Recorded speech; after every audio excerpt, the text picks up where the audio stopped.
أعوذ بالله من الشيطان الرجيم. بسم الله الرحمن الرحيم. الحمد لله رب العالمين. الرحمن الرحيم. مالك يوم الدين. إياك نعبد وإياك نستعين. اهدنا الصراط المستقيم. صراط الذين أنعمت عليهم غير المغضوب عليهم ولا الضالين.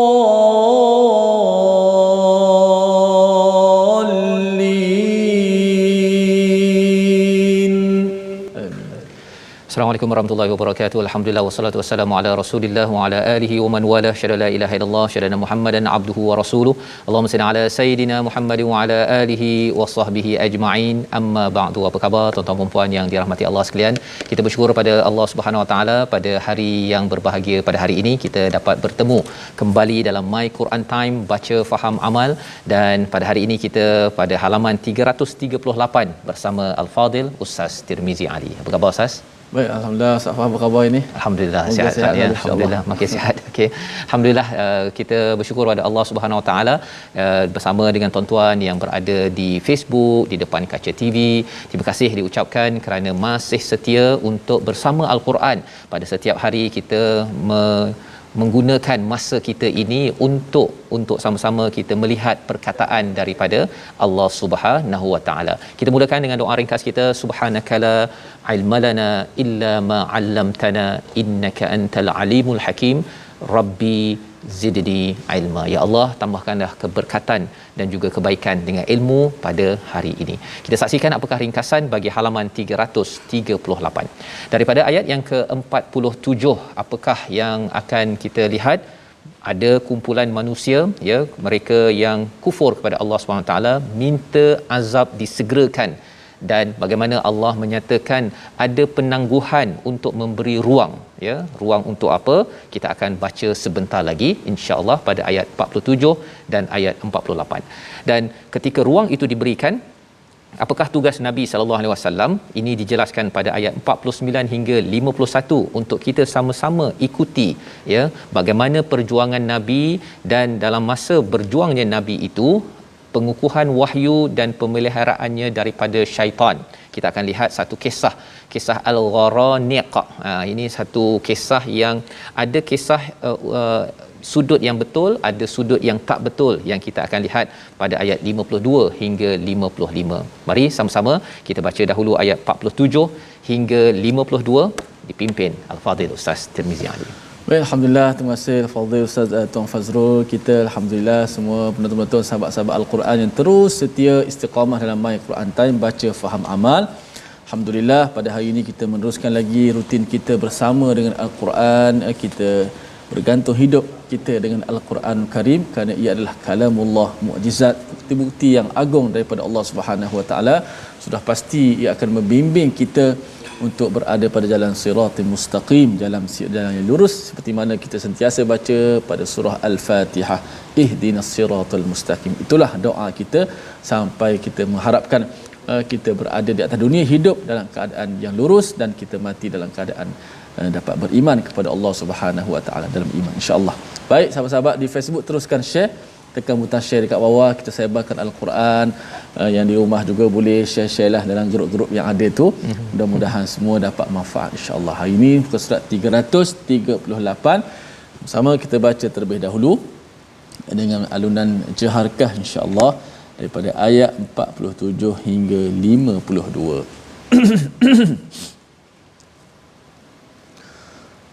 أعوذ بالله من الشيطان الرجيم. ويستعجلونك بالعذاب ولن يخلف الله وعده وإن يوما عند ربك كألف سنة مما تعدون وكأي من قرية أمليت لها وهي ظالمة ثم أخذتها وإلي المصير قل يا أيها الناس إنما أنا لكم نذير مبين فالذين آمنوا وعملوا الصالحات لهم مغفرة ورزق كريم والذين سعوا في آياتنا معاجزين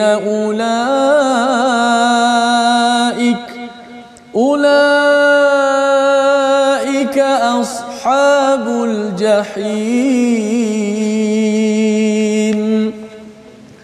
وما أرسلنا من قبلك من رسول ولا نبي إلا إذا تمنى ألقى الشيطان في أمنيته فينسخ الله ما يلقي الشيطان ثم يحكم الله آياته والله عليم حكيم صدق الله العظيم. Surah Al-Azim, itulah bacaan daripada ayat 47 hingga 52 sebentar tadi untuk sama-sama kita melihat sambungan daripada apakah yang diseru oleh Allah pada semalam ya, pada ayat 46 apabila Allah menyatakan tidak pernahkah mereka berjalan di bumi hingga mereka memerhati dengan mata hati ya, bukan mata fizikal semata-mata tetapi dengan mata hati tentang kezaliman dalam sesebuah negeri, dalam sesebuah organisasi, dalam sesebuah negara akan menghancurkan bagi negara ataupun negeri qaryah tersebut. Itu yang kita belajar semalam. Dan pada hari ini kita lihat pada ayat 47 wa yasta'jilunakal azab ya, iaitu ada kumpulan manusia mereka yang kufur kepada Allah, mereka meminta kepadamu wahai Muhammad agar azab itu disegerakan.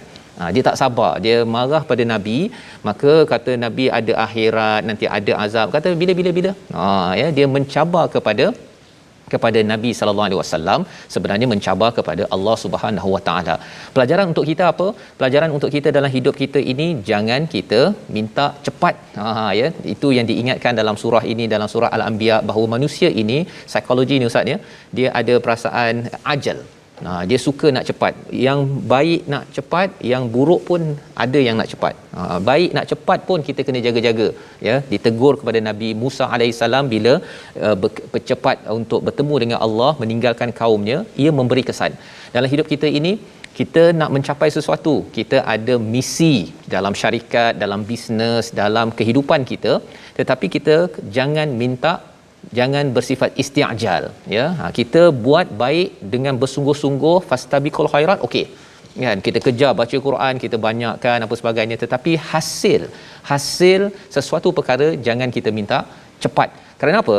Walai yukhlifallaha wahda ya, iaitu Allah tidak pernah mungkir janji. Bila seseorang itu perlu dapat kebaikan, Allah bagi kebaikan. Kalau Allah nak azab seseorang, Allah akan azab, tetapi Allah tidak mungkin janji pastinya. Dan wa inna yawman 'inda rabbika ka'alfi sanatin mimma ta'uddun, satu hari di sisi Allah adalah seperti 1000 tahun di sisi kita semua cara kita mengira. Apa kepentingan dinyatakan ayat ini? Pasal bila minta azab Ustaz ya, ada orang yang kata kalau kamu nak bagi azab sangat cepatkanlah. Azab ini kalau satu hari di sisi Allah bukan macam satu hari kita Ustaz. Hari ni dapat, besok dah habis dah. Hari ni sakit, minggu depan habis sakit. Bukan. Bila cakap azab, satu hari sakit, katakan diazab betul-betul lah Ustaz ya. Dia sampai 1000 tahun Ustaz. Allahu Akbar. 1000 tahun. Cuba tuan-tuan kalau tercucuk selumbar ke duri ke kan, kita dah rasa sakit sakit kan. Beberapa saat kalau kita tarik, lepas tu kita rasa lega. Itu kalau katakan 1 minit 1 saat. Ya, tetapi kalau katakan selumbar tu 1 hari Ustaz ya, kita rasa ya Allah kan, tak boleh kita nak type ke nak guna telefon dan sebagainya. Tetapi 1 hari di sisi Allah, kalau siapa dapat azab, kalau siapa dapat azab, dia amat panjang dan amat-amat menderita. Jadi pelajaran untuk kita ialah kalau kita tengok ada orang yang tak buat seperti apa yang kita harap Ustaz ya, jangan kita minta pada Allah, ya Allah azablah dia. Jangan, kita minta dia diberi hidayah. Macam kita naik kereta lah kan, ada orang potong kita ke, sakit hati ni kan, pasal dah lepas baca Quran kan, ya Allah azablah dia. Jangan cakap begitu kan, kita kata ya Allah mohon beri hidayah kepada orang begini, orang-orang yang menyakiti kita dalam hidup kita ini. Kerana apa? Kalau Allah azab, manalah tahu kan betul Allah azab orang itu, ia adalah amat sengsara. Tapi kalau orang itu tak layak diazab, waktu kita pula lah yang mendapat azab tersebut. Wa ka'ayyin min qaryatin, ya, Allah ingatkan sekali lagi. Kita perasan dalam surah Al-Hajj surah 22 ini, dia seperti surah 2 surah Al-Baqarah. Dan dalam surah Al-Hajj ini banyak dua kali Ustaz ya. Dia punya ulangan dia tu. Dalam ayat yang ke 48 ini, berapa banyak qaryah, negeri yang kami beri tangguh tetapi mereka ini dalam keadaan zalim, kemudian kami akan menghukum mereka dan kembali kepada Allah Subhanahu Wa Taala. Ayat ini adalah seperti yang kita lihat pada ayat 44 semalam ya, kisah tentang Nabi Musa didustakan oleh Firaun. Jadi Allah beri peluang Firaun hidup beberapa lama, bagi macam-macam. Allah bagi masa tangguh itu ada 2 cara melihatnya. Satu, untuk orang itu bertaubat. Seperti kita tuan-tuan ya, kita diberikan nafas, kita masih lagi boleh baca Quran. Allah bagi peluang hidup ini, itu sebenarnya Allah kata sila beramal dan sila perjuangkan Al-Quran. Bila lagi nak perjuangkan seperti Nabi Musa, Nabi Ibrahim dalam halaman semalam. Tetapi ada satu lagi pihak diberikan amlaitu itu maksudnya apa? Diberikan tangguh, diberikan umur panjang. Dia tidak gunakan peluang itu, malah dia terus berada dalam kezaliman. Ya, kezaliman, dan dia tak tegur kepada orang-orang di sekitarnya, sehingga kan satu kawasan itu dipenuhi dengan orang yang zalim, rakyat yang zalim, sehingga Allah akhaztuha, iaitu menghukum mereka.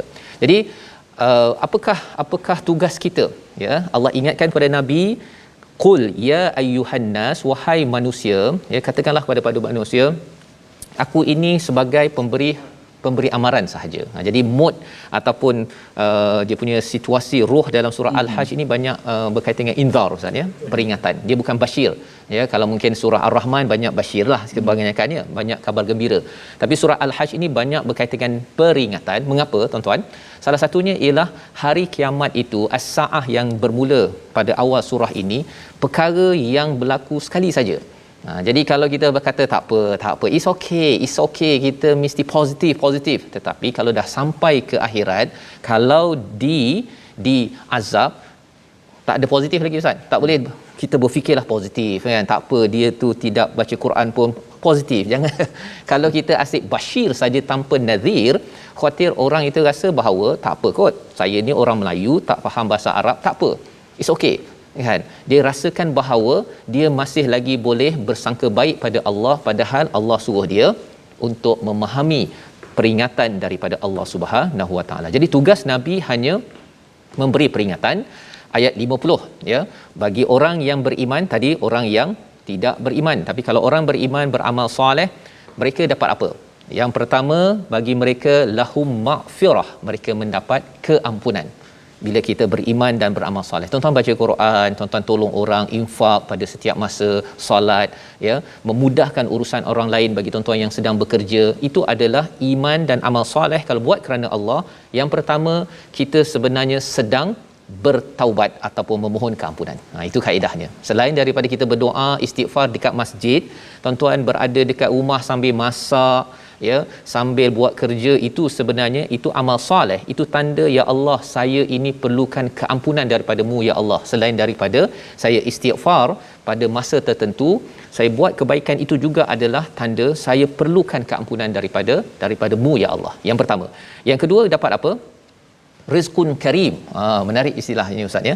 Ini lebih kurang macam surah Yasin jugalah ya, maghfiratun wa ajrun karim. Kat sini rizqun karim, pasal ini dalam surah Al-Hajj ini banyak cakap pasal rezeki ustaz. Yeah. Pasal orang pergi haji ya, orang Mekah, dekat Mekah itu ada orang musyrik pun dia dapat rezeki banyak daripada haji. Jadi Allah guna perkataan rizq pula kat sini.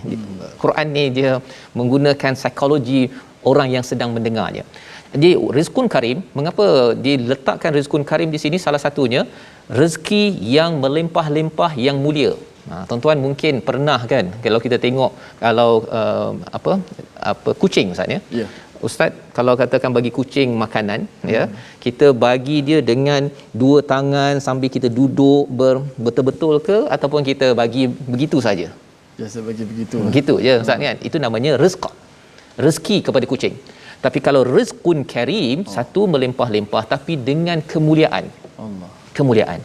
Kita tidak mahu di dunia ini Allah bagi pada kita rizq sahaja, tak ada karim ustaz. Itu yang kita lihat. Kita jangan tersilap pandang, kita tengok orang tu kaya tapi tak sembahyang. Dia tu dapat akaun dia berbilion-bilion, ya, ada akaun luar negara tapi tengok macam dia taklah berapa solat pun. Sebenarnya itu namanya rizq, tetapi bukan rizqun karim. Allah nak cerita bahawa orang-orang musyrik yang kaya, yang dapat macam-macam, yang diberikan peluang oleh Allah ini adalah dapat rizq. Tetapi bagi orang beriman, beramal soleh, mendapat rizqun karim. Allah bagi elok-elok, mulia, melimpah ruah sampai ke akhirat sana. Jadi ayat yang ke-51 kita nak baca kerana ini peringatan yang penting agar kita jelas dalam hidup kita ini, kita mungkin akan bertemu dengan orang yang dinyatakan pada ayat 51. Kita baca sekali lagi. Baik, masya-Allah, kita nak baca ayat ke-51. Begitulah bagaimana Ustaz Fazrul bagi kita faham tentang ayat, walaupun nampak macam berat, kita nampak macam nak faham macam mana ayat ni, tapi kita nampak bagaimana kita nak amalkan dalam kehidupan kita. Sebab tu kita doakan mudah-mudahan Al-Quran yang kita baca ini menjadi akhlak cerminan kepada kita semua. Kerana kehidupan itu adalah akhlak. Maka kita nak sebagaimana akhlak Nabi Al-Quran, kita juga belajar Al-Quran. Mudah-mudahan sedikit sebanyak kita dapat ikut akhlak yang dipandukan oleh Al-Quran Al-Karim. Ayat 51. A'udzubillahi minasyaitonirrajim. Walladzina sa'au fi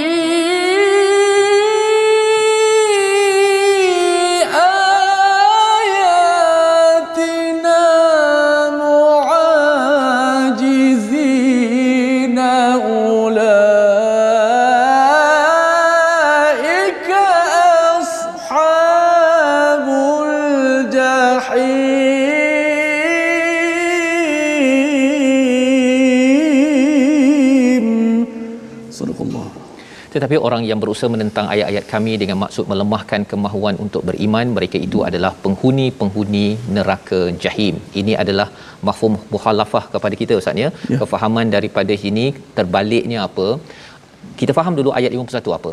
Orang-orang yang sa'au ini adalah orang yang bersegera fi ayatina muajizin, pada ayat-ayat kami dia cuba untuk melemahkannya. Muajizin ini maksudnya bukan sekadar dia buat begitu-begitu sahaja, dia kaji, dia gunakan pelbagai sumber R&D, research untuk melemahkan, untuk menyebabkan orang tidak beriman ustaz. Untuk melemahkan, dia kacau pada Nabi, dia buat research, buat strategi dan sebagainya agar ayat-ayat Allah ini tidak diimani. Allah kata apa? Ulaika ashabul jahim. Jahim ini adalah maksud lainnya seperti pandangan daripada singa ustaz. Allah. Jadi ashabul jahim ini adalah orang-orang yang masuk jahim ini. Jahim memandang kepada orang yang membuat komplot, melemahkan kepada ayatina, ya, penentang-penentang Al-Quran ataupun Islam ini, seperti dipandang oleh lion, dipandang oleh singa. Dia sedang nak ngap sahaja, dan apa mafhum mukhalafah? Apakah kefahaman kita pelajaran daripada sini? Kalau ada orang nak melemahkan Islam ini, dia sa'au dan juga mu'ajizin, Ustaz. Dia bersegera dan dia berusaha sedaya upaya, semua dia gemblengkan. Apa pelajaran untuk kita? Kita kena bersungguh-sungguh lah, Ustaz. Betul. Ya, Quran ini kita bukan sekadar gitu-gitu saja. Kita kena bersungguh-sungguh, tuan-tuan. Ya, apa yang kita dapat ini mungkin tak dapat difahami oleh pelajar-pelajar sekolah rendah, sekolah menengah, belum. Mereka tak tengok ke tak capai. Kita kena fikir macam mana saya nak bawakan perkara ini ke sekolah bila sekolah dah buka, Ustaz. Ya, agar apa? Ayatina ini dinaikkan, bukannya muajizin dilemahkan ataupun kita beri peluang kepada kumpulan-kumpulan lain untuk dilemahkan. Jadi ini pelajaran untuk kita membawa kepada perkataan pilihan pada hari ini, mala ataupun malawa, iaitu menangguhkan. Ya, 10 kali disebut di dalam al-Quran. Allah nyatakan bahawa Allah menangguhkan kepada orang-orang yang kufur itu, Allah tangguhkan azab. Allah tidak terus azab, kerana Allah nak memberi peluang antara dua pilihan, sama ada mereka itu akan kembali kepada Allah seperti Abu Sufyan kembali beriman kepada Allah selepas beberapa belas tahun menentang Nabi. Tetapi ada orang yang merasakan bahawa, oh, saya dah kaya, saya dah dapat macam-macam, saya boleh teruskan kezaliman, saya boleh jadi pemimpin yang terus menzalimi. Tiba-tiba Allah boleh terus hukum, terus sahaja orang kutuk, dunia kutuk, belum lagi bila malaikat dan juga azab Allah sampai kepada sesuatu kawasan itu. Kita berehat sebentar, kita kembali di My Quran Time, baca faham amal, insya-Allah. Insya-Allah.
بسم الله الرحمن الرحيم فالذين آمنوا وعملوا الصالحات لهم مغفرة ورزق كريم.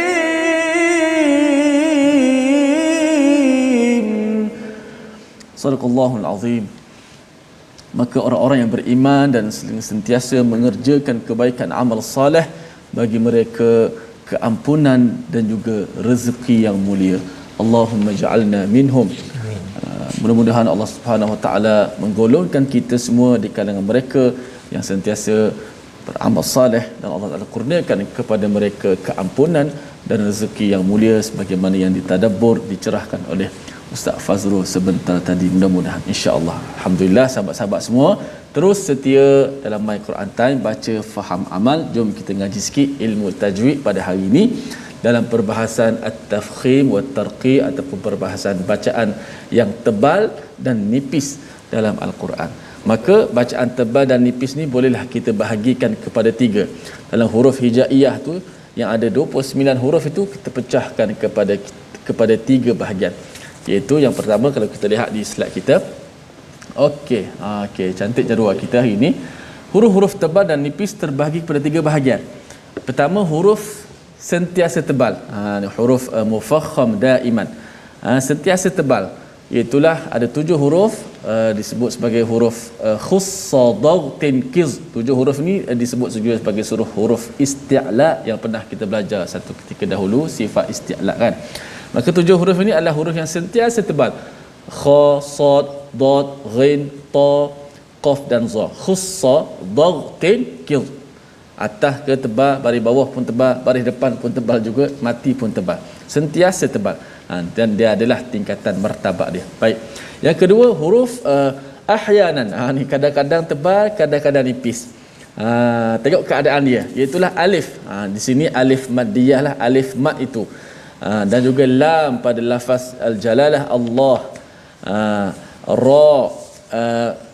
Tiga huruf ini, alif lam ra ini kadang-kadang tebal, kadang-kadang nipis, bergantung kepada keadaan huruf tersebut. Dan yang ketiga, ini huruf sentiasa nipis, muraqqaqah daiman. Huruf yang sentiasa nipis. Ada 19 lah, baki daripada 10 huruf tadi. 10 huruf, maka baki huruf hijaiyah ada berapa? Ada 19 lah. Semua huruf ada 29. 7 adalah huruf sentiasa tebal. 3 adalah huruf kadang-kadang tebal, kadang-kadang nipis, bergantung kepada keadaan, dan 10 huruf. Maka baki 19 huruf adalah milik huruf di kategori huruf sentiasa nipis belaka. Nak kira pun tak sempatlah nak kira kan. Kita nak tadabbur lagi ni pada hari ini, insya-Allah. Itu secara gambarannya. Ada 3 bahagian. Insya-Allah kita akan perjelaskan satu persatu pada episod hari-hari yang berikut. Huruf yang sentiasa tebal ada 7, khussa daghtin qiz. Kedua, huruf yang kadang-kadang tebal, kadang-kadang nipis ada 3, alif, lam dan juga ra. Dan yang ketiga, huruf yang sentiasa nipis baki, iaitu 19 huruf yang akan kita jelaskan satu persatu, insya-Allah. Wallahu a'lam. Safaz. Ya, baik, terima kasih ucapkan pada Ustaz Tirmizi menjelaskan tadi tentang huruf-huruf tebal dan nipis Ustaz ya. Dan kita akan melanjutkan lagi perbincangannya untuk kita sama-sama ya dapat manfaat cara bacaan dengan tepat ya, bukannya main ikut-ikut rasa hari ni nak tebal kan, bila ada kahak lebih sikit tu rasa nak apa yang keluar saja, bukan sekadar itu, tetapi kita dengan ilmu kita tak ikut mood, tetapi kita mengikut kepada panduan daripada Allah Subhanahu Wa Taala. Kita ingin menyambung ya pada halaman 338. Sebentar tadi kita sudah berbincang tentang orang-orang yang cuba untuk menentang kepada ayat-ayat Allah ataupun melawan kepada ketauhidan kepada Allah Subhanahu Wa Taala. Mereka membuat dengan penuh usaha. Pelajaran untuk kita kena lagi tuan-tuan ya, share dengan rakan-rakan, dan kita mungkin tulis nota ke, kita tukarkan, berikan kesedaran, dan dengan kita dah boleh rentas negeri, balik kampung dan sebagainya ini, kita cari idea-idea sa'au ya, iaitu apa?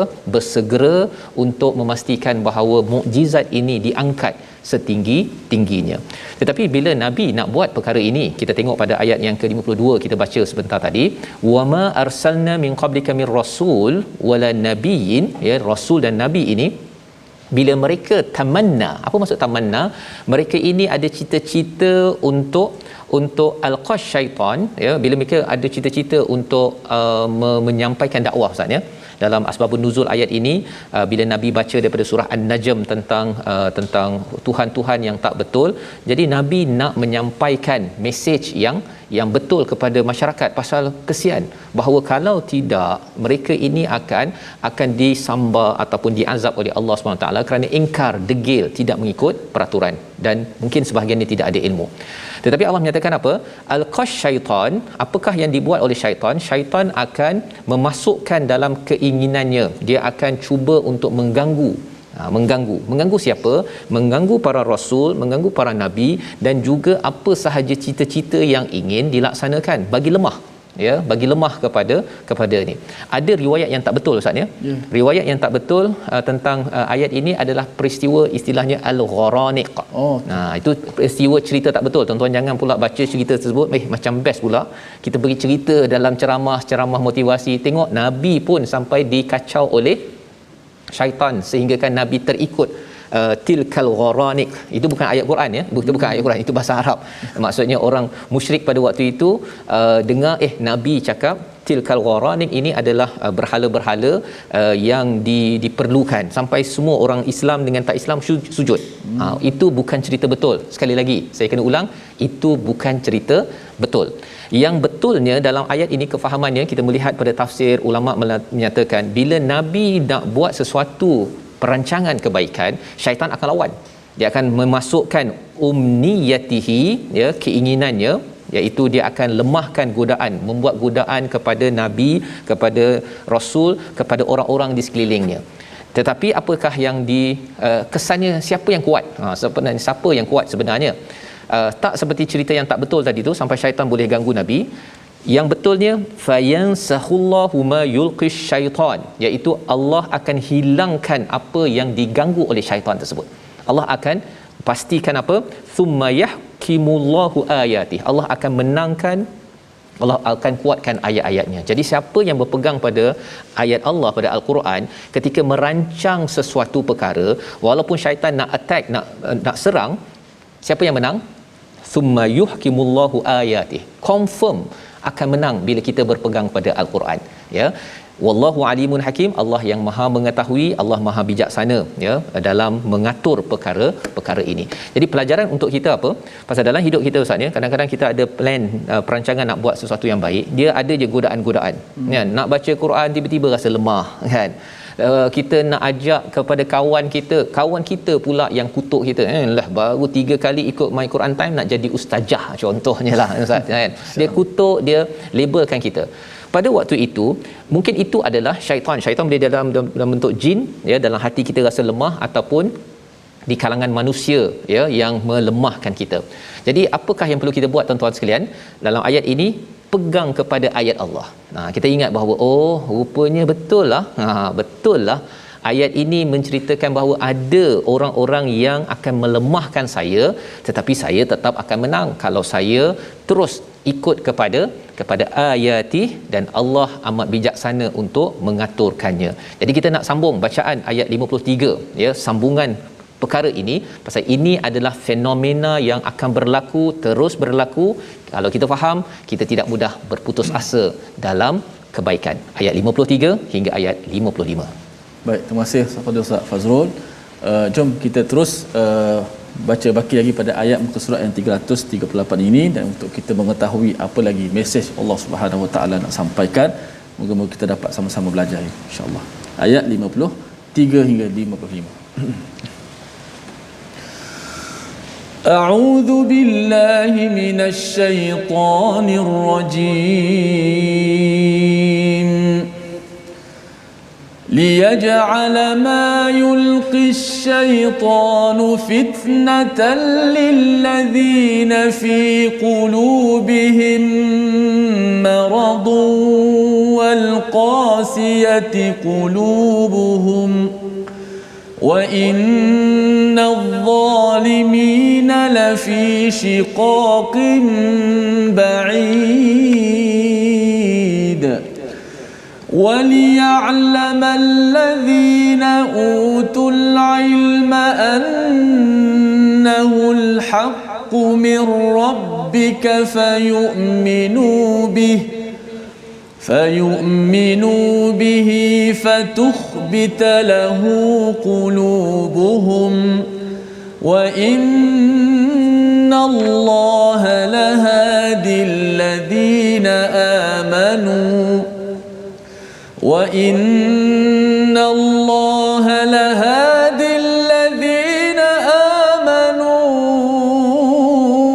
إلى صراط مستقيم ولا يزال الذين كفروا في مرية منه حتى تأتيهم الساعة بغتة أو يأتيهم عذاب يوم عقيم صدق الله العظيم. Surah Al-Azim ayat 53 hingga 55 ini, ya, menyambung kepada bacaan awal kita Ustaz, ya. Terima kasih Ustaz Tirmizi, ya, memimpin bacaan adalah untuk menerangkan kepada kita dekat situ menunjukkan apakah objektif, apa sebab Allah bagi syaitan dekat kita Ustaz, ya. Nabi Rasul pun, ya, bila Nabi Nuh alaihi salam contohnya, bila dia menyeru kepada kaumnya, termasuk anak dia pula yang diganggu oleh syaitan sehingga kan derhaka.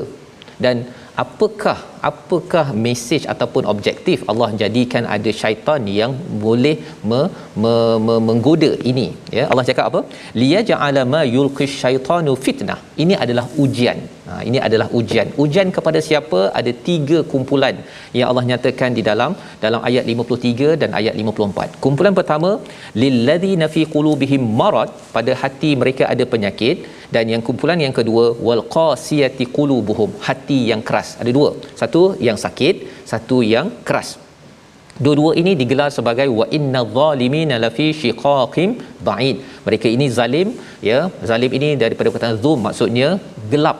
Mereka ini tidak ada panduan, tidak merujuk kepada daripada al-Quran, maka mereka ini berada dalam perselisihan yang amat jauh. Kumpulan pertama, penyakit. Penyakit. Apa kesannya? Dia bila orang dengar cerita Nabi Nuh, anak dia tak taat, ustaz, ya, tak taat ataupun derhaka, hati sakit. Dia kata, lah kalau macam tu, buat apa kita nak berdakwah ke, nak ajak anak kita? Nabi Nuh itu pun ajak 950 tahun, anak masih derhaka. Kita dia ada penyakit. Dia gunakan kisah itu untuk justify, nak menyatakan tak payahlah kita ajak share dengan kawan pasal Quran time ke Quran, tak payahlah, kan. Kalau kita ajak pun Nabi Nuh pun tak boleh nak memastikan anak dia beriman, kita apa lagi? Dia gunakan alasan itu. Pasal apa? Ini adalah ujian. Ini kumpulan hati sakit, hati yang keras. Apa dia cakap? Apa aku kisah? Dia tak kisah pun dengan peringatan yang ada ataupun amaran yang Allah berikan. Dia tak ada kesan apa-apa. Dia sebenarnya, kalau orang yang sakit tadi tu, dia sebenarnya dia nak juga berdakwah, tapi dia rasa macam terhalang. Orang yang hati sakit ini digelar sebagai orang yang kafir, dan orang yang hati sakit, orang yang munafik. Hati yang keras ini adalah hati orang yang kufur, yang kafir. Dia tak kisah pun. Tak kisah pun apa yang dinyatakan dalam Quran, dia pun tak baca Quran. Ajak Quran time, saya tak nak, ya. Itu bukan bagi orang yang bukan Islam. Tetapi orang Islam yang ada penyakit, dia dengar sesuatu ayat, sesuatu kisah, dia ambil nilai negatif dia. Tetapi bagaimana pula kumpulan yang ketiga? Kumpulan yang ketiga ini kita baca sekali lagi ayat 54, panjang Allah cerita kat situ. Agar apa, tuan-tuan sekalian? Agar kita ambil pedoman, kalau boleh kita jangan jadi orang yang pertama hati sakit. Kalau boleh jangan jadi hati yang keras, tetapi jadi orang yang sentiasa mencari ilmu. Yang tuan-tuan buat sekarang ini, kesannya apa? Nanti kita akan lihat kesannya pada ayat 54. Kita baca sekali lagi. Baik, masya-Allah, Safas. Saya teringat kata-kata seorang ulama hebat tentang Quran, ulama Quran di Mesir, almarhum Syekh Mutawalli Sya'rawi. Safas pun biasa baca buku dia. Ya, hebat dia tentang Quran. Dia kata apa? Dia kata daripada apa yang aku dapat rasakan daripada kemanisan Al-Quran ini, ialah aku cuba nak menyampaikan kemanisan Al-Quran itu kepada manusia. Maka bila saya tengok Ustaz Fas bagaimana cuba untuk memahamkan kita semua tentang Quran, membawa kisah Nabi Nuh ini supaya kita dapat merasai nikmat Al-Quran itu. Ya, kalau kita sekadar baca terjemahan, kita boleh faham juga, bukan tak boleh faham, tapi kita tak dapat merasai betul-betul perkataan, mesej yang kita kata dia tersirat surat sebaliknya, kerana ia perlukan kepada kajian, tafsir dan sebagainya. Maka mudah-mudahanlah kita dapat belajar ilmu Al-Quran ni, kemanisan tu dapat meresap dalam diri kita, tak banyak pun sedikit, yang Ustaz Fazal, insya-Allah. Amin ya rabbal alamin. Baik, kita nak baca ayat 54. Auzubillahi minasyaitanir rajim. وَلِيَعْلَمَ الَّذِينَ أُوتُوا الْعِلْمَ أَنَّهُ الْحَقُّ مِنْ رَبِّكَ فَيُؤْمِنُوا بِهِ فَتُخْبِتَ لَهُ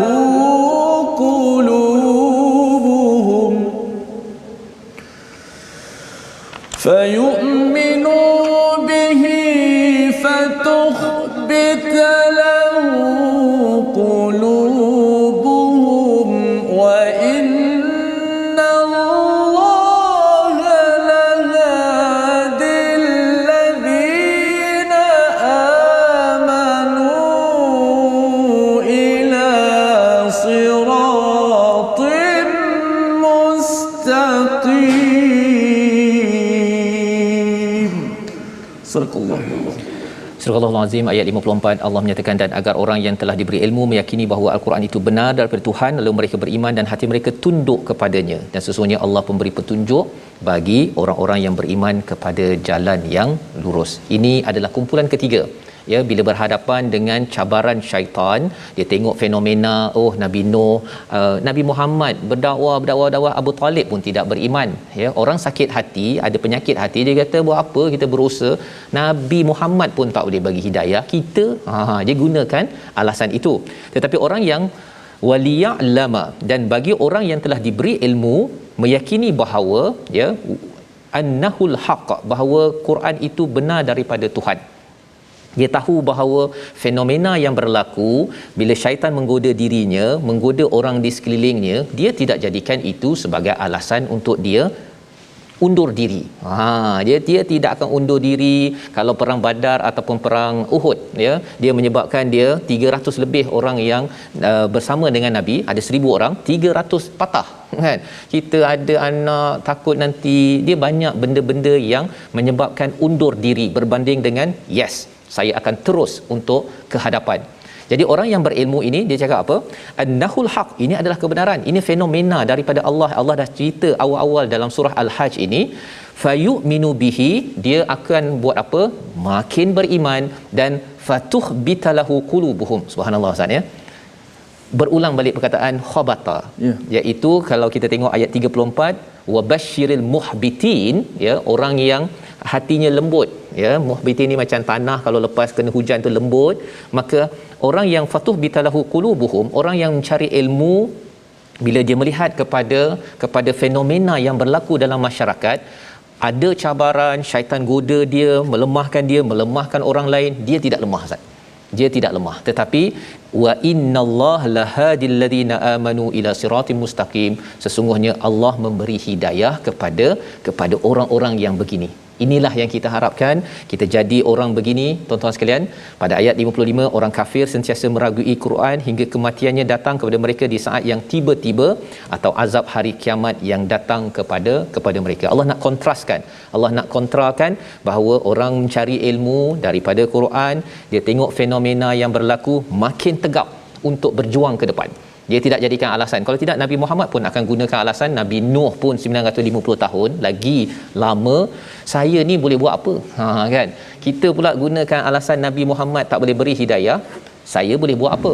Itu bukan kaedah orang yang mendapat iman, orang yang lembut hatinya, orang yang mendapat hidayah daripada Allah Subhanahu Wa Taala. Jadi bagaimana untuk memastikan perkara ini? Jangan kita ada keraguan daripada Al-Quran seperti mana ayat 55, dan juga jangan sampai kita tunggu azab sampai baru nak percaya, dah terlambat.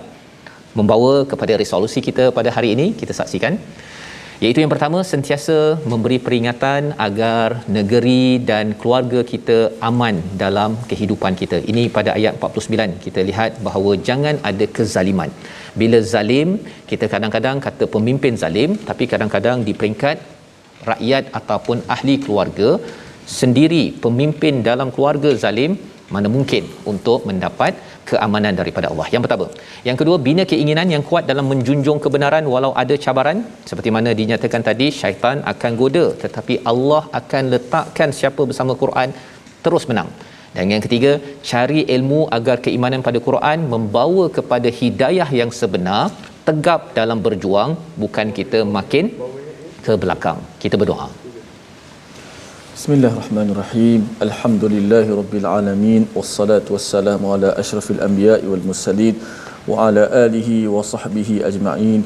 Ya Allah, Tuhan kami, tambahkanlah kami ilmu Al-Quran, ya Allah. Ya Allah, tambahkanlah kepada kami ilmu yang bermanfaat kepada kami semua, ya Allah. Ya Allah, akhlakkanlah kami dengan akhlak Al-Quran, ya Allah. Adabkanlah kami dengan adab Al-Quran, ya Allah.